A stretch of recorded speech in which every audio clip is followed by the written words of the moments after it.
မူရစေဝါထုတ်လုပ်တဲ့ကမ္ဘာအဆင့်1နိုင်ငံကမြန်မာနိုင်ငံလို့ပြောရင်ဘယ်မူရစေဝါနဲ့လဲဆိုတာကိုခွဲပြီးပြောရပါလိမ့်မယ်။ဘိန်းမူထုတ်တဲ့နေရာမှာလားယာဘလို့ခေါ်တယ်လို့ ice လို့လည်းခေါ်တဲ့မတာဖတ်တမင်းထုတ်တဲ့နေရာမှာလားဆိုတာကိုရှင်းရှင်းလင်းလင်းခွဲပြီးပြောရပါလိမ့်မယ်။မပူပါနဲ့မြန်မာနိုင်ငံကဘိန်းမူထုတ်တဲ့အဆင့်မှာတော့ကမ္ဘာအဆင့်2မှာပဲရှိနေတာပါ။မတာဖတ်တမင်းထုတ်တဲ့နေရာကြမှာကကမ္ဘာအဆင့်1နေရာကိုရောက်နေတာပါ။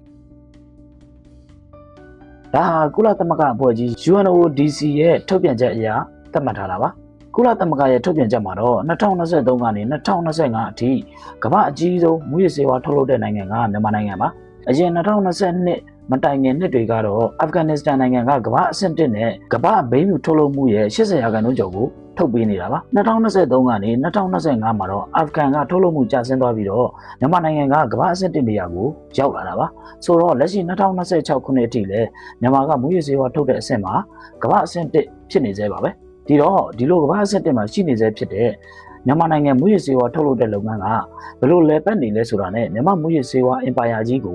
ကြောထောက်နောက်ခံပေးထားတဲ့အာဏာစနစ်တည်နေပုံအကြောင်းကိုအချင်းချုပ်လောက်ပြောပြပေးသွားပါမယ်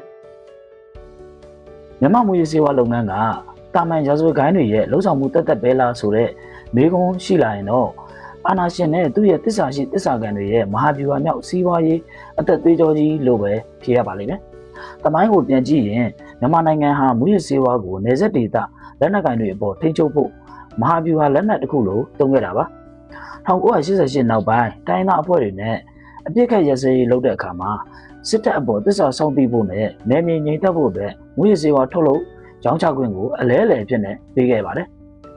1950ကျော်ကကိုကတ်ဒေသမှာရှိတဲ့မူရပြင်လော်စင်လက်ထက်ကလေးကစတင်ခဲ့တဲ့ဒီမူဝါဒဟာဒီနေ့ခေတ်မှာလည်းပြည်သူစစ်တွေနဲ့နယ်ကြားဆောင် BGF တွေကတဆင့်ဆက်ပြီးတော့အသက်ဝင်နေတုန်းပါပဲ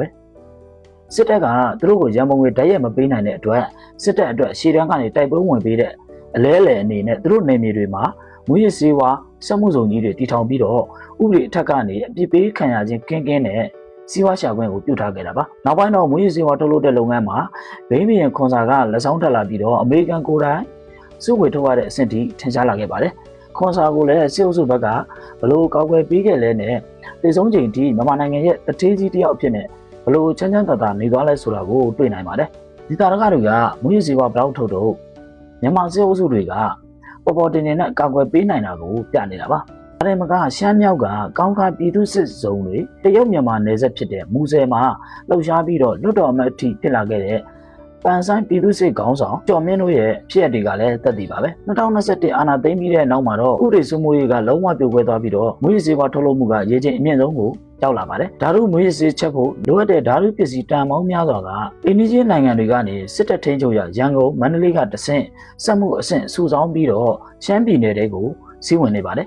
2024အစောပိုင်းက AR တိုင်းပသိမ်မြို့မှာမိခဲ့တဲ့ Crystal Max ဒဒန်ခွဲနဲ့ဓာတုပစ္စည်းတွေဟာဆိုရင်ရေလမ်းကြောင်းကနေမလေးရှားအထိပို့ဖို့ကြိုးစားခဲ့တာပါဒါဟာစစ်တပ်ရဲ့လုံခြုံရေးအကာအကွယ်မပါဘဲနဲ့ဘလို့မှဖြစ်နိုင်ကြအကြောင်းမရှိပါဘူးနိုင်ငံတကာကိုပြဖို့မူရစေဝါမိရှို့ပွဲတွေဟန်ပြလုပ်နေပေမဲ့အဆုံးစွန်သောမူရဂိုင်းချုပ်ကြီးကတော့စစ်တပ်ကိုယ်တိုင်ပါပဲဥပမာ2022ကဘန်ကောက်မှာဖမ်းခံရတဲ့မြန်မာခရိုနီထုံးမင်းလက်ရဲ့ဖြစ်ရပ်ကိုကြည့်လို့ရပါတယ်မွေးစေဝါမောင်ခုမှုငွေကြေးခဝါချမှုနဲ့ဖမ်းခံရချိန်မှာစစ်ကောင်ဆောင်ဗိုလ်ချုပ်မှုကြီးမင်းအောင်လှိုင်ရဲ့သားသမီးတွေပိုင်တဲ့ပစ္စည်းတွေကိုပါတွဲရက်သိမ်းဆည်းရမိခဲ့ပါတယ်။ဒါဟာမူရငွေတွေကစစ်တပ်ရဲ့ထိပ်ပိုင်းအထိစိတ်ဝင်နေပြီးတော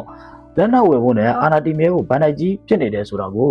မိမောင်းထိုးပြနေတာပါ။ဒီလိုမူရစေဝါလုပ်ငန်းကြီးနဲ့တပ်ပိုင်းကဘီလီယံနာတွေချမ်းသာနေချိန်မှာအောက်ခြေကမြန်မာလူငယ်တွေကတော့နေစာပင်ဖြစ်နေရပါတယ်။လက်ရှိမြန်မာဥပဒေကမူရစေဝါသုံးဆဲသူနဲ့အသေးအဖွဲလက်ဝယ်ဆောင်ထားသူတွေကိုပဲပြစ်မှတ်ထားပြီးတော့ထောင်ဒဏ်10နှစ်ထက်မနည်းပြည်ဒဏ်တွေပေးလိမ့်ရှိပါတယ်။ဒါကြောင့်မြန်မာအကျဉ်းထောင်တွေမှာ